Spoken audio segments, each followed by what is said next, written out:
ये भीड़ जो आप देख रहे हैं ये पूरे छत्तीसगढ़ भर से आए हुए मसीही समाज के लोग हैं। बैनर देखिए, संयुक्त मसीही समाज छत्तीसगढ़ के बैनर तले संविधान बचाओ अधिकार बचाओ राजभवन घेराव कार्यक्रम ये लोग कर रहे हैं।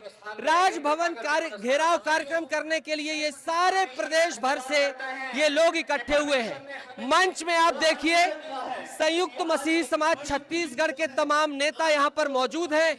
ये सभी लोग क्यों यहाँ पर इकट्ठे हैं? इनका कहना है छत्तीसगढ़ धर्म स्वातंत्र विधेयक 2026 काला कानून है, इसे वापस लिया जाए। सरकार ने कहा था कि इससे अवैध धर्मांतरण रुकेगा, लेकिन इनका कहना है ये काला कानून है, ये हमारी समानता के अधिकार को रोकता है। तो चलिए यहाँ पर आए हुए तमाम जन सैलाब से बात करते हैं, इनके तमाम नेताओं से बात करते हैं, इनसे पूछते हैं, जानने की कोशिश करते हैं कि आखिर ये विरोध क्यों कर रहे हैं और इनका विरोध कब तक जारी रहेगा। राजधानी रायपुर के तूता धरना स्थल की ये तस्वीर है। काला कानून वापस लो के नारे लगाते हुए ये देखिए तमाम मसीही समाज के लोग अपने नेताओं के प्रतिनिधित्व में आगे बढ़ चुके हैं। राजभवन घेराव करने के लिए ये सभी लोग निकल गए हैं और पीछे भीड़ देखिए तमाम लोगों की। विरोध, प्रेस कॉन्फ्रेंस, मसाल रैली और अब राजभवन घेराव के लिए आप लोग निकले। हाँ, मसीह समाज उस काला कानून के विरोध में है जो कानून मसीह समाज को प्रताड़ित करने के लिए लाया गया है। मसीह समाज अब चुप नहीं रहेगा। मसीह समाज भी कहना चाहता है अब हम नहीं सहेंगे, आपको कानून बदलना पड़ेगा। काबर एक कानून केवल एक धर्म का टारगेट करे पर बना हो। राजभवन घेराव के बाद फिर क्या? राजभवन अगर हमारा सरकार सुनने के लिए तैयार नहीं है तो मसीह समाज और भी आगे आंदोलन करने के लिए तैयार है। संवाद के लिए कुछ बातचीत हुई क्या? कुछ पत्राचार, कुछ बातचीत करने के लिए? हम तो यही चाहते हैं सरकार जैसे हर समाज को सुनती है वैसे मसीह समाज के साथ बैठ के बात करे। जो कंफ्यूजन उनको है धर्मांतरण को लेकर उसके लिए वो बात करते जाए। कहाँ से आए हुए हैं आप? हम लोग रायपुर से आए हैं। क्या कहना है आपका? सरकार आज जो नम्र देश के हित के लिए प्रार्थना करने वाले लोगों को झूठा आरोप लगा रहा है और देश के लिए एक ही ऐसी कौम है, पढ़ाना सिखाती है, जीना सिखाती है। यही कौम भारत देश को छोड़कर देशों और विदेशों में ईसाई एक ऐसी कौम है, पढ़ाई में लिखाई में हर एक जीना सिखाती है। ईसाई कौम कतई किसी झूठ नहीं बोलती, कतई किसी को भड़काती नहीं। ये आदर और साहित्य के लोग जो है हमको झूठ इंजाम लगा करके धर्म परिवर्तन का झूठा आरोप लगा करके हमारी कौम को ये लोग को और बंद करना चाहते हैं। यही ईसाई कौम है जो देश और दुनिया को जीना सिखाती है। यही ईसाई कौम है भारत देश के लिए प्रार्थना करती है, भारत देश की भाईचारा के लिए, भारत देश की भलाई के लिए, नेता मंत्री की भलाई के लिए, नेता मंत्री के अधिकारियों की उद्धार के लिए अगर कोई प्रार्थना करती है वो ईसाई कौम करती है। जब ये बिल लाया गया तो उस समय जब डिबेट डिस्कशन हो रहे थे सरकार की तरफ से कहना था कि बहुत जगहों पर ऐसी मांग उठ रही थी, बहुत जगहों पर ऐसी चिंताएं थी, इसका क्या जवाब रहेगा? सारा रात झूठ है। ईसाई कौम एक ऐसी कौम है लोगों की उन्नति करने का कौम है, लोगों की भलाई के लिए दुआ करने वाली कौम है। ये ऐसी कौम है भारत देश की हित के लिए प्रार्थना करती है। ऐसी कौम है देश और दुनिया को, जवानों को उनके हित के लिए प्रार्थना करती है। तो ये देखिए इस तरीके से बैनर पोस्टर हाथों में लेकर ये विरोध कर रहे हैं और इनका साफ तौर पर कहना है कि ये कानून काला है। कहाँ से आए हैं आप? दगोरी से। हाँ, दगोरी से। क्या नाम है? शंकर निषाद। शंकर भाई क्या है आपका विरोध का कारण? विरोध का कारण हम लोगों की जो घर घर में जो प्रार्थना करते हैं, हमारे घर में घुसकर कई गांव में हमारे मसीह भाई बहन को सताया जा रहा है, मार रहा है, हमारे ऊपर मतलब झूठा आरोप लगा रहे हैं धर्म परिवर्तन का। ये धर्म परिवर्तन कोई नहीं है भाई। किसी का प्रार्थना करने से, किसी के मंदिर जाने से कोई धर्म परिवर्तन होता है क्या भाई? संविधान हमें धर्म परिवर्तन मतलब संविधान हमें अधिकार दिया है कि तुम किसी भी धर्म को मान सकते हो, अपना सकते हो। शंकर भाई कब अपने मसीह धर्म मानने की आपकी क्या कहानी रही है? देखो भाई, हमारे घर में दुख था, तकलीफ था, तब हम प्रभु को विश्वास करते हैं, प्रभु को ग्रहण किए हैं। कितना साल हो गया? हमको 8 साल हुआ है। ये देखिए इनके ये जो बिंदु लिखे हुए हैं, संविधान के अनुच्छेद 25 का पूर्ण पालन किया जाए, विवादित धर्म विधेयक को तत्काल वापस लिया जाए, धार्मिक स्वतंत्रता में हस्तक्षेप बंद किया जाए, किसी भी समुदाय के साथ भेदभाव न किया जाए, झूठे मामलों में उत्पीड़न पर रोक लगे और मानवाधिकारों की रक्षा सुनिश्चित हो जाए, सभी धर्मों को समान सम्मान, सुरक्षा और सम्मान दिया जाए। ये कुछ और युवा लोग आए हैं, इनसे बातचीत करें। आप कहाँ से आए हैं? हाँ सर, हम गरियाबंद से हैं। ओके, बताइए क्या क्या आप इस कानून में विरोध के आपके क्या कारण हैं? इसमें ईसाइयों को टारगेट किया गया है और हमें अपना अधिकार चाहिए सर। हाँ। समानता का अधिकार चाहिए हम लोग को। हाँ। अपना कोई भी धर्म मान सकते हैं, किसी धर्म की उपासना कर सकते हैं, ये हमारा अधिकार है और हमें अपना अधिकार चाहिए और हम इसीलिए यहाँ पर आए हैं सर। सर इसमें केवल ज्यादा ईसाइयों को टारगेट किया गया है। आप ऐसे प्रार्थना नहीं कर सकते, अपने घरेलू प्रार्थना नहीं कर सकते, आप अपना प्रचार नहीं कर सकते, तो इसमें ज्यादा ईसाइयों को ज्यादा टारगेट किया गया है सर। इसलिए हमें अधिकार चाहिए कि कोई भी आदमी अपने धर्म का प्रचार प्रसार कर सकता है, ये अधिकार है सर हर एक को। ठीक है जी। तो ये देखिए ये युवा थे, कुछ और लोगों से बातचीत करेंगे। आप कहाँ से आए हैं? मैं गोबरे नया पारस। नया पारा से। आप कैसे आना हुआ? इसका रैली तो उसी में आए, बुलाए थे। मसीहों के विरुद्ध जो अत्याचार हो रहा है उसके विरोध में जो काला कानून बनाया गया है उसके विरोध में हम यहाँ इकट्ठे हुए हैं। हम चाहते हैं सरकार से कि जो काला कानून है वो वापस ले, जो मसीहों के विरोध में लाए गए हैं। क्या क्या अत्याचार आप लोगों ने सुने हैं? हमारे विरोध में झूठा आरोप लगाते हैं, धर्म परिवर्तन का, ये सब झूठा आरोप है, प्रलोभन का, और बजरंग दल वालों द्वारा चर्च में घुसकर मारपीट किया जाता है और जो पुलिस वाले हमारे नहीं सुनते, उन्हीं की सुनते, उन्हीं के दबाव में कार्य करते, हमारे लोगों को झूठा आरोप में फंसाया जाता है। मसीही समाज के प्रति जो कानून बना है उस कानून हमारे लिए हमारे विरुद्ध में है, मसीह समाज के विरोध में है और अन्य हमारे संस्कृति के विरोध में है, हमारे के धर्म के विरोध में है, जिसके कारण से हम जा रहे हैं। तो राजभवन घेराव के लिए ये तमाम लोग निकले हैं और यहाँ पर आप देखिए फर्स्ट लेयर की जो बैरिकेडिंग है उस बैरिकेडिंग के करीब तमाम लोग पहुंच गए हैं और ये सभी लोग जो है नारेबाजी कर रहे हैं और इसके साथ ही काला कानून कह रहे हैं और साफ तौर पर विरोध कर रहे हैं इस कानून का। पहले लेयर की जो बैरिकेडिंग है उसको तोड़ते हुए ये आगे बढ़ गए हैं सेकेंड लेयर की बैरिकेडिंग की तरफ। ये पहले चरण की बैरिकेडिंग को तोड़ दिया गया है। मैं अपने साथी से कहूंगा कि प्लीज आएंगे, हमारी कोशिश रहेगी कि हम संभल कर जाएं और जो ये विरोध है इसको दिखा पाए, इन लोगों का क्या कहना है वो आप तक पहुंचा पाए। ये देखिए एक बार तस्वीर यहां से दिखा दीजिए, ऊपर से आप देखिए, जहां भी आपको दिखाई देंगे सिर्फ और सिर्फ लोग ही दिखाई देंगे और ये तमाम सभी लोग मसीही समाज के लोग हैं और इनका साफ तौर पर कहना है कि इस काले कानून को वापस लिया जाए। मसीही लोगों के अधिकारों का हनन किया जा रहा है, उस पर झूठे दोषारोप लगाए जा रहे हैं और ये ठीक नहीं है। सरकार की जो नीति है वो ठीक नहीं है। केवल एक मसीह समाज को सताया जा रहा है और उनके अधिकारों का हनन किया जा रहा है। झूठे आरोप मसीह लोगों पर लगाए जा रहे हैं कि वो जबरन धर्मांतरण करते हैं, उस पर क्या बोलेंगे लोभ देकर धर्मांतरण करते हैं। ऐसी कोई घटना प्रदेश में दिख ही नहीं रही है, परंतु झूठे आरोप लगाए जा रहे हैं और ये ठीक नहीं है। इसके विरोध में हम आए हैं। कुछ इस तरीके से गाना गाते हुए नजर आ रहे हैं।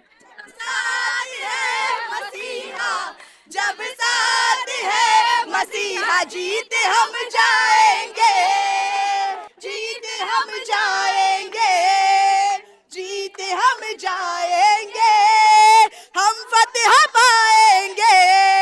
क्या नाम है आपका? नेहा भारती। कहाँ से हैं? रायपुर छत्तीसगढ़ से। नेहा, क्या विरोध का कारण है आपका?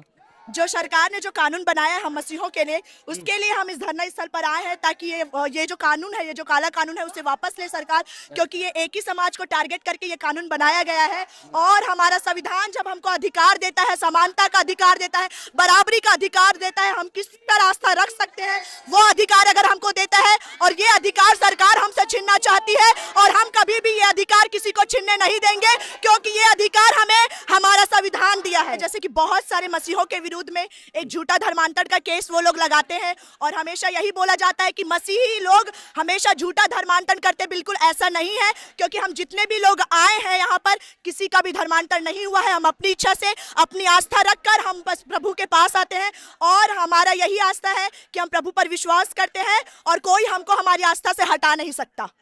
तो ये देखिए इस तरीके से यहाँ पर तमाम जो लोग हैं वो पहुंचे हुए हैं और इनका साफ तौर पर कहना है, एक जत्था पीछे आ रहा है जो कि नारेबाजी करते हुए आ रहा है। एक चरण की बैरिकेडिंग तोड़कर दूसरे चरण के लिए ये आगे बढ़ गए हैं और भारी संख्या में, हजारों की संख्या में पूरे प्रदेश भर से ये मसीही समाज के लोग आए हुए हैं। कुछ और लोगों से बातचीत करने की हमारी कोशिश रहेगी, प्रयास रहेगा। कहाँ से आई दीदी? भानु प्रतापपुर टेकाढोड़ा। बहुत दूर से आई हैं? हाँ। कैसे आना हुआ? हाँ? कैसे आना हुआ? व्हाट्सएप में हम देखें, व्हाट्सएप में देखें ना, वहाँ से हम। अच्छा, मैसेज आया था? हाँ, मैसेज। यहाँ आना है। यहाँ क्या है आपके विरोध के क्या कारण है? बहुत हमारे गांव में तो विरोध चलता है। हैं? हमारे गांव में बहुत विरोध चलते हैं। कैसे? गांव के लोग बनाने जाना बंद, गाड़ी मोटर बंद। हाँ। क्यों? मसीहा ईसाई धर्म परिवर्तन किए हो करके, धर्म परिवर्तन किए हो ऐसे करके। कब आप धर्म परिवर्तन की थी? ईसाई हो करके। कब आप की थी परिवर्तन? कुछ कितना साल हो गया आपको बदले? 16-17 साल। 16-17 साल। आप आदिवासी हैं? हाँ, आदिवासी। तो दीदी क्यों छोड़ दिया आदिवासी समाज? आदिवासी समाज के लिए तो और अधिकार है। हमारे बाप तकलीफ में था, अब बीमारी नहीं, कितनी खराब रहे, अस्पताल में भर्ती रहे, 1,80,000 पैसा खर्चा करें, बने नहीं हुई, सब यीशु मसीह के पास जाए, एक को पैसा नहीं लेगी। हमारे पापा बने होंगे। तो बीमारी से ठीक होने के लिए आपने धर्म बदला। तो किसने बोला था? कोई पड़ोसी में है ना, वो बताइए इसकी यीशु मसीह के पास जाओ तो चंगा हो जाओ बोलिस। तो फिर आराम मिला? हाँ, आराम मिला, चंगाई मिला। पूरा परिवार सच्चाई को अब जाने हैं, तो फिर पूरा परिवार मानते हैं यीशु मसीह को। तो आपके आदिम समाज के लोग नहीं बोलते कि आ जाइए वापस से आदिवासी हुआ? बोलते। तो नहीं जाओगे? नहीं जाएंगे। क्यों? हम सच्चाई को अपना है सर। अच्छा, ठीक है। तो ये कुछ कहानियां हैं लोगों की। हमारा उद्देश्य है इस विरोध प्रदर्शन के बीच ये भी दिखा पाए। कहाँ से आए हैं? मैं कोरिया जिला से आया हूँ सर। कोरिया से आए? बहुत दूर से आए? Yes sir. हाँ, कब आना हुआ? मैं 1 बजे पहुंचा सर। अच्छा जी, वहाँ से 4 बजे भोर में चले हैं। और वहाँ से लोगों को लेके भी आए? 50 लोग को लाया हूँ। 10 गाड़ी आई है कोरिया से। 50 जिले से 10 गाड़ी आई है, 50 लोग आए हैं। क्या है विरोध के आपके कारण, आपके तर्क? मसीह समाज में विरोध इस बात पर आज फूटा है क्योंकि जो सरकार अभी जो विधेयक लाई हुए है उससे समाज को आहत पहुंचा है। मसीह मात्र मसीह समाज को नहीं और समाज को आहत पहुंचा है कि जो धर्म स्वतंत्रता जो संविधान हमको देता है उस पर आहत पहुंची है सर। छल कपट जो सरकार जो ऐसी मनसा रखकर इस विधेयक को लाई है, छल कपट कभी समाज करता नहीं है, एक दूसरे को सहयोग करता है, चाहे शिक्षा के दृष्टि में हो, उसके जीवन शैली के दृष्टि में हो, जीवन को अच्छा बनाने के दृष्टि में हो, इस कारण ताकि उसको समाज में जागरूकता है, समाज में एक अच्छी उसका पहचान हो, समाज में अच्छी पहल करे और परिवार को एक अच्छे आगे की ओर लेकर चले।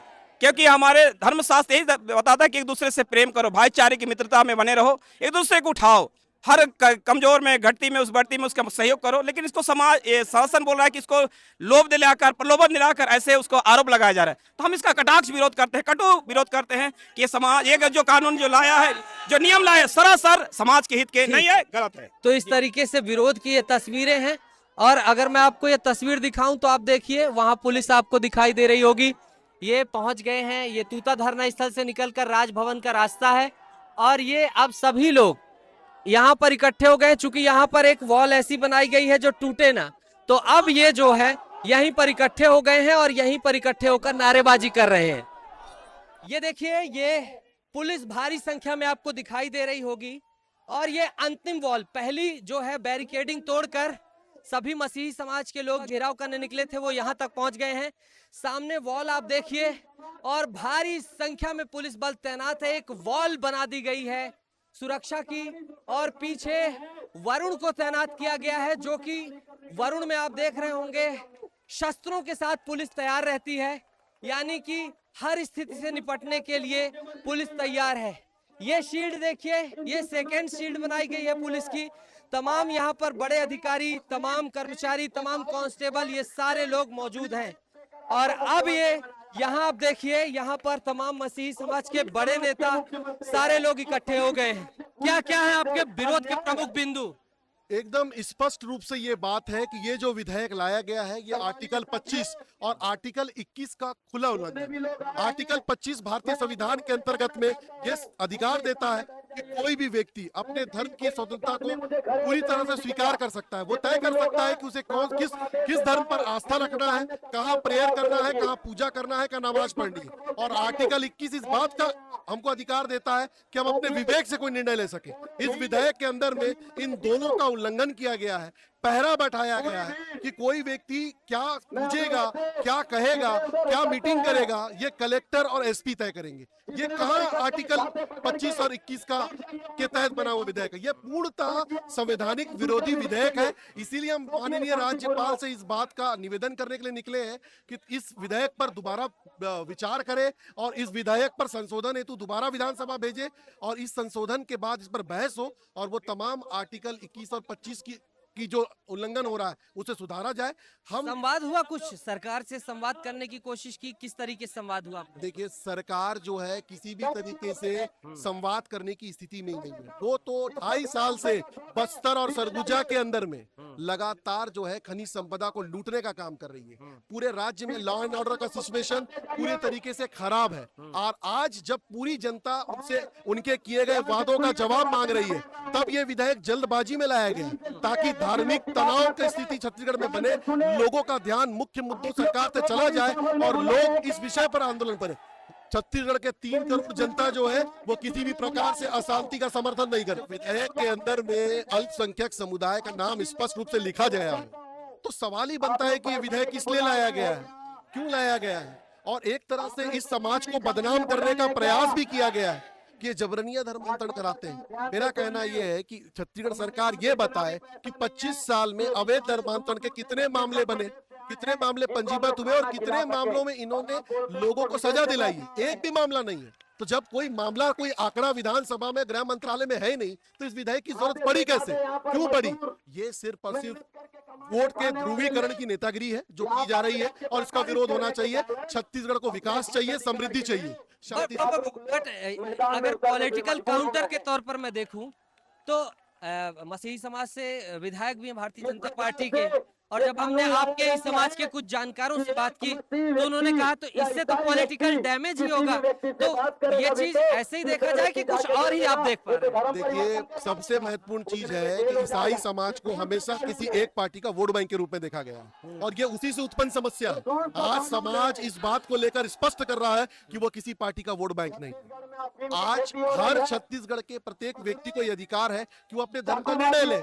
यदि उस निर्णय पर पहरा बैठाएंगे तो विरोध तो होगा ही, और वो विरोध हो रहा है। और रही बात भारतीय जनता पार्टी में ईसाई समाज के विधायक की, तो हम तो उनसे अपील करते हैं कि वो आए और इस विधेयक का विरोध कराएं और स्वयं संशोधन की मांग करें। मुख्यमंत्री से हमें मिलाए, गृह मंत्री से हमें मिलाए, सरकार से हमारा संवाद स्थापित करें।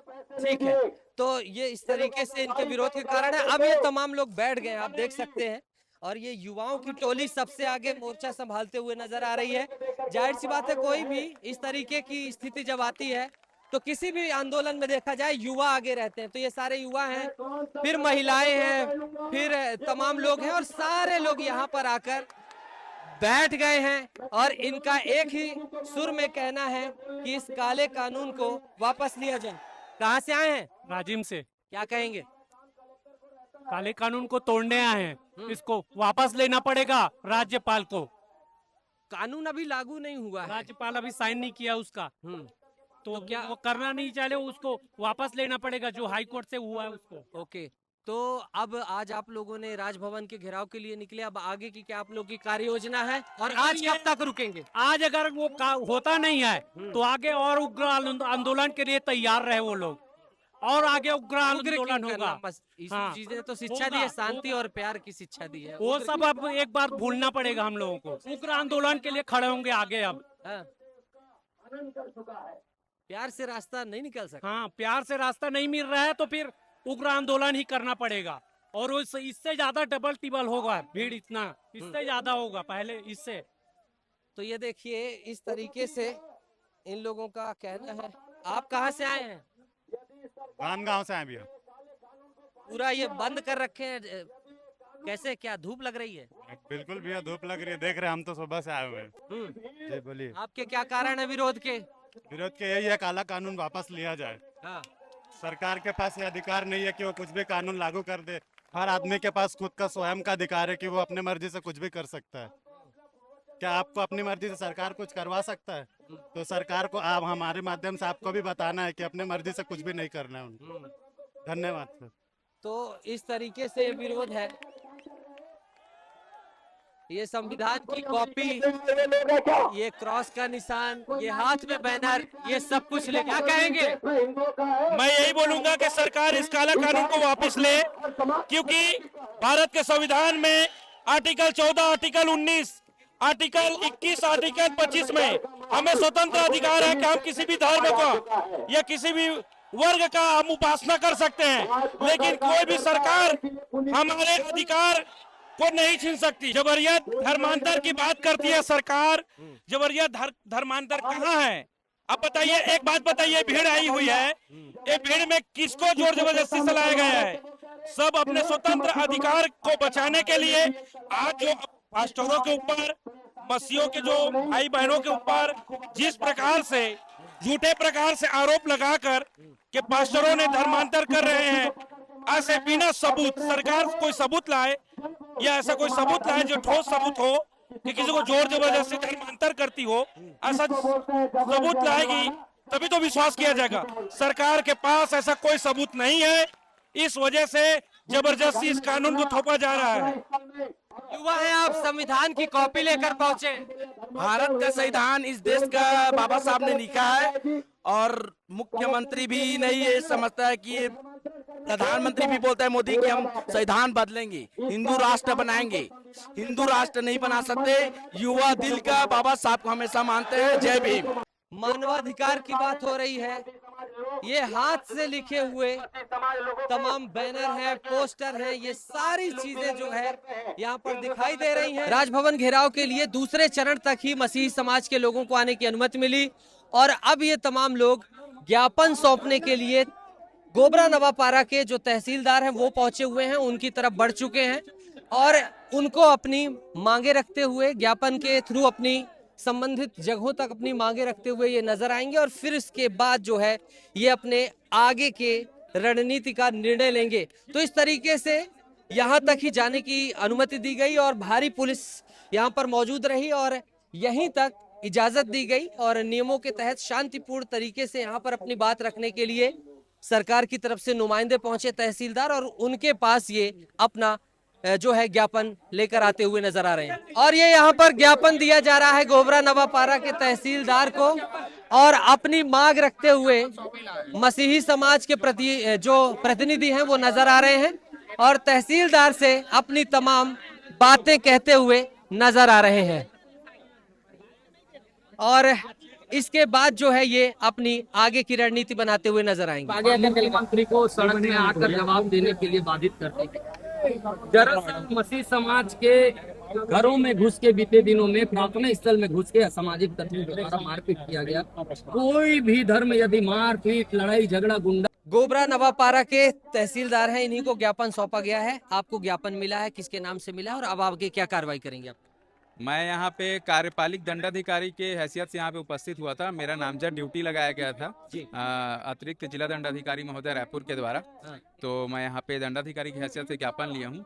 ये जो ज्ञापन दिए हैं ये राज्यपाल महोदय को संबोधित है और हम लोग प्रॉपर चैनल से वहाँ तक ज्ञापन पहुँचाएंगे। ये अब ये विरोध प्रदर्शन के लिए क्या आश्वासन दिया गया है, क्या कहा गया है और क्या आश्वासन ये दिया गया कि संविधान सम्मत तरीके से जो भी है इनका ज्ञापन है उनको राज्यपाल महोदय तक पहुँचाया जाएगा और वहाँ से जो भी सूचना आएगी उसको हम इनके जो लीडर हैं उनको फॉरवर्ड करेंगे। बहुत बहुत धन्यवाद जी। तो ये देखिए इस तरीके से ये अधिकारी हैं संबंधित जो कि पहुंचे हैं और इन्होंने जो है ज्ञापन ले लिया है और अब ये राज्यपाल को ज्ञापन पहुंचा देंगे। संयुक्त मसीह समाज छत्तीसगढ़ के द्वारा लाखों की संख्या में तूता मैदान नया रायपुर में हम लोग एकत्रित थे कि जो धर्म विधेयक काला कानून छत्तीसगढ़ सरकार लेकर के आई है, उस काले कानून के विरोध में हमने बीते दिनों में एक मशाल रैली भी रायपुर में निकाली थी, इंडोर स्टेडियम से व्हाइट हाउस तक।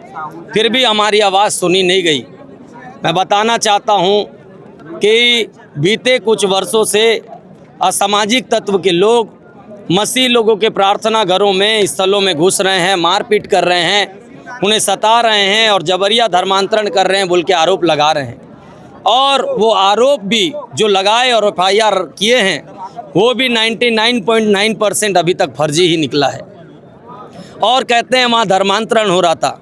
अनुच्छेद 25 हर व्यक्ति को ये आज़ादी देता है कि वो अपना पूजा अर्चना प्रार्थना सुनना प्रचार करना अपने धर्म का पालन करना वो कर सकता है। और संविधान का अर्थ ही है कि समानता, इसमें ना कोई जात पात ना ऊंच नीच ना कोई धर्म ना कोई किसी प्रकार की जाति। लेकिन मैं आपके मीडिया के माध्यम से सरकार को कहना चाहता हूं कि जो जाति और वर्ग और धर्म के नाम से लोगों को बांट रहे हैं ऐसा ना करें। छत्तीसगढ़ एक शांति प्रिय जो है राज्य है और यहाँ हिंदू भी रहता है, मुस्लिम भी रहता है, सिख भी रहता है, ईसाई भी रहता है। यदि कोई लोभ देकर जबर या गले में तलवार डालकर किसी को धर्मांतरण कर रहा है, हम भी चाहते हैं कड़ी कार्रवाई हो। लेकिन यदि कोई तीसरा आदमी ये कानून के तहत ये जा कर के बोलता है कि मैं इनसे बात कर रहा था और इसी में धर्म परिवर्तन हो गया, तो ये व्यक्ति भी जेल चले जाएगा और मैं भी जेल चला जाऊंगा। तो ये किस प्रकार का कानून है जिसमें मुझे कलेक्टर को 60 दिन पहले लेटर दे करके पूछना पड़ेगा कि कलेक्टर साहब बताइए ना, मैं तो जा रहा हूँ अल्लाह ताला को मानने या ईसा मसीह को मानने या भोले बाबा को मानने या बुद्ध को उसका अनुसरण करने के लिए। तो सरकार मुझे बताएगा कि नहीं अभी तो नहीं जाएगा कि जाएगा, वो कलेक्टर मुझे बताएगा। और कलेक्टर साहब के पास इतना सारा काम होता है, उन बेचारे को और एक टेंशन और परेशानी सरकार द्वारा मढ़ दिया गया है कि अब तुम इसको भी वेरीफाई करते रहो। और मैं बताना चाहता हूँ कि हम लोग बड़े शांति प्रिय लोग हैं, मसीह समाज के लोग अभी तक मारे हैं पीटे हैं, लेकिन आपको ईसाई समाज मसीह समाज के लोग को ये नहीं देखेंगे कोई मंदिर जाकर के तोड़े फोड़े मारपीट करे। आज हम इतने तादाद में होने के बावजूद भी बड़े शांति प्रिय तरीके से खुद के वॉलंटियर लगा के खुद के लोगों को रुकवा के, पुलिस भी ज़्यादा लगाने हम नहीं दिए कि बोले भैया आज हमारे हिंदू भाइयों का भी कार्यक्रम है नवरात्रि का, उन कार्यक्रम में लगे रहिए, कोई दिक्कत नहीं है, हमको थोड़ा भी पुलिस दे दोगे तो हम लोग शांति प्रिय तरीके से करेंगे।